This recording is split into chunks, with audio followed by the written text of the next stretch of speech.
Hey, welcome to lesson number 3. Now, we've spoken about nutrition for a couple of lessons. We're going to get stuck into exercise and training today.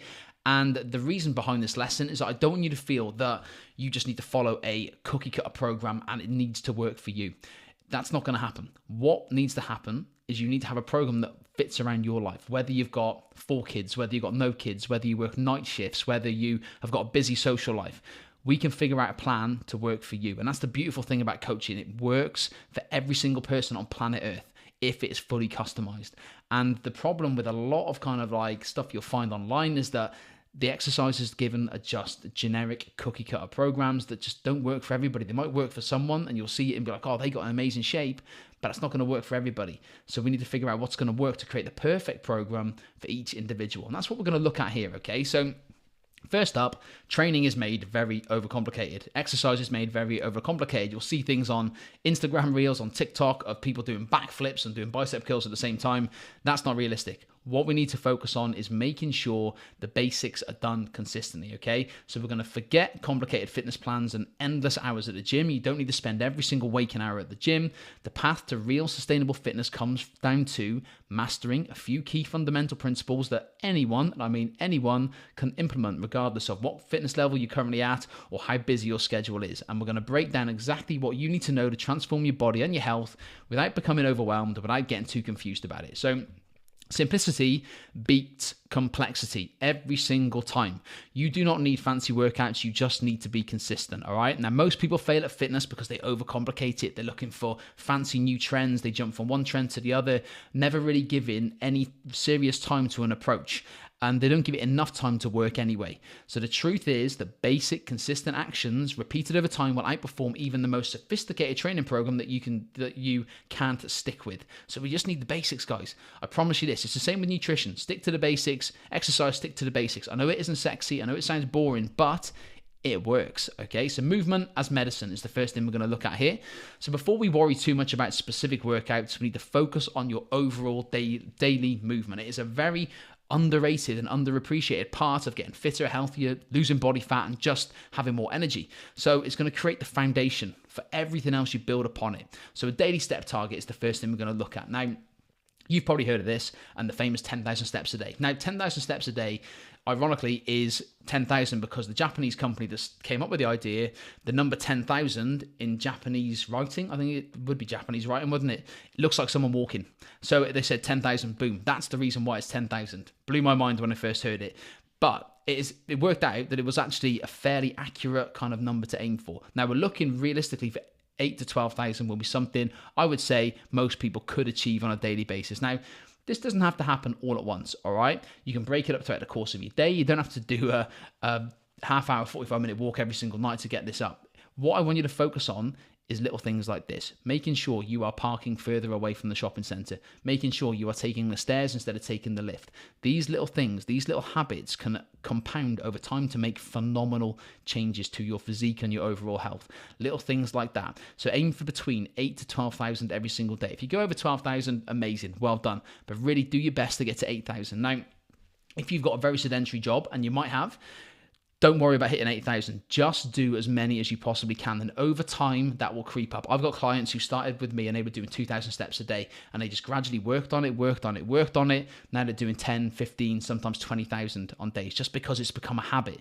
They'll do phone calls and go for a walk. They'll take the stairs instead of taking the lift or the escalator. These little things top up, okay? So the great thing about walking as well is that it's gentle on your joints. You're not going to get injured from it. It requires no equipment and you can do other things at the same time. So moving regularly is going to be a really, really fundamental part of you changing your health and fitness and your body. So don't just be active during scheduled workouts because that is only a small slice of the pie. Okay, breaking up long periods of sitting with 2 to 3 minutes of movement every hour is going to be a good way just to get going. So you could stand up from your desk in the office and just walk to the toilet or something like that. Just try and get up and get the legs moving, get the energy levels pumping. And again, it's going to make a big difference. So if you can make this routine and habitual, that's going to be perfect. And then track your progress. So use fitness trackers. So pretty much every smartphone now has a fitness tracker on it. You can get a watch, which are a bit more accurate. What gets measured gets improved. So if we can see how many steps you're doing from a fitness tracker on your phone or your wrist, then again, it's going to give you a metric to work on, and you can get encouragement from it. If it didn't go quite so well one day, you can think, how can I improve that tomorrow? So just a couple of key things there, all right? So that's the foundation built. We've got the steps nailed in. Then we got resistance training. This is something that is overlooked, and I feel a lot of people are worried about this. One, because the gym can be intimidating, but you can still train at home. And two, I think people just feel they're going to get bulky and massive, and it ain't going to happen. Trust me. You have to train very, very heavy for a long period of time and eat a lot of food for that to happen. So resistance training is paramount for every single person. Now, while all movement is beneficial, resistance training offers unique advantages that make it essential for your transformation. So it's going to build functional strength first and foremost, all right? This enables you to perform daily activities at ease, and it reduces the risk of injury just because you're moving in, lifting some resistance around your joints, and your muscles are going to get stronger, your tendons will get stronger, and you'll reduce risk of injury while doing daily functional stuff. This could be putting a box on a shelf, something as menial as that, okay? But it all goes a long way. The great thing about resistance training as well is that you will shape your body. It's going to create definition, and it's going to build muscle tissue that cardio won't do on its own.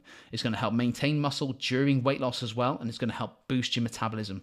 So the faster your metabolism is, the more calories you burn while you're doing nothing, the more body fat you burn while doing nothing. So you need to lift weights. You don't want to just be skinny, do you? You want to look athletic, toned, defined.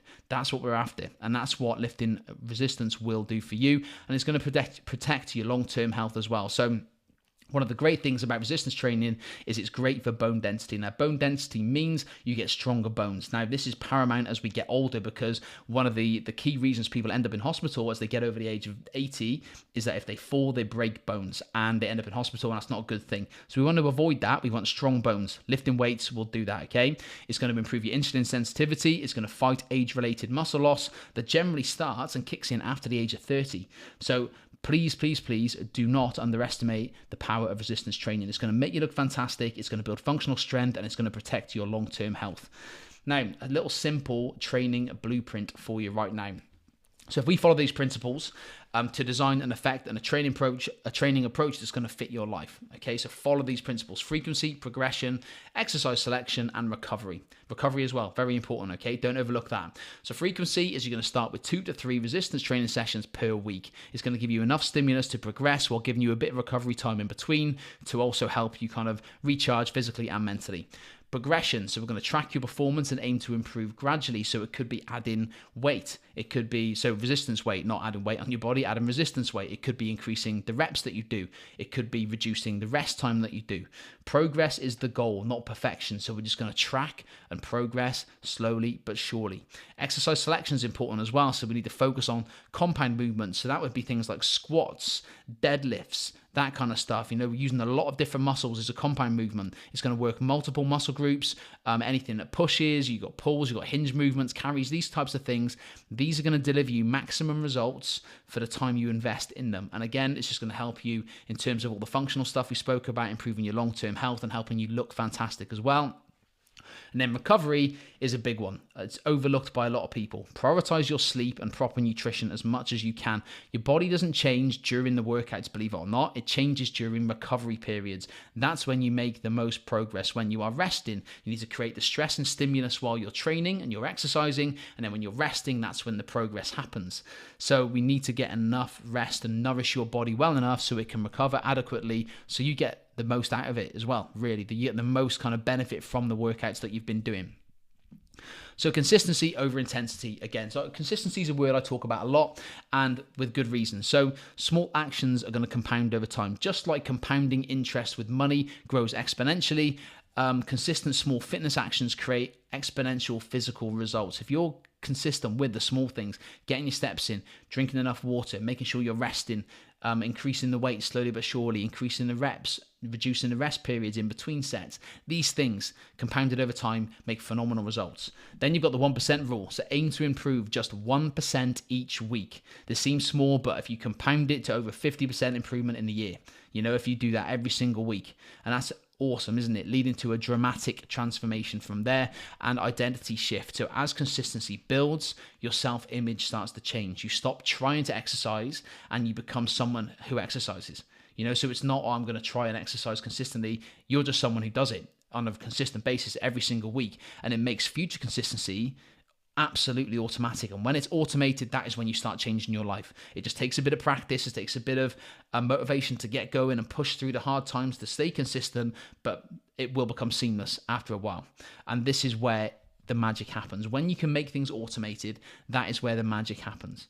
So please, please, please just work on small actions. Don't feel like you need to overhaul your whole fitness plan and do all this fancy stuff you see online. No, let's just do the basics. Get the steps in. Get 3 to 4 workouts in per week, making sure we're trying to progress with them as well. Make sure we get recovery. And then over time, you do those small things, your identity will start to change and you will start becoming the person that you have always wanted to become. So hopefully this has been a useful video and lesson for you. Next video, we're going to look at mindset and we're going to look at how to build a mindset that is going to create you results for the rest of your life. It's a very important video. Do not skip it. Have a great day and I'll see you in that one.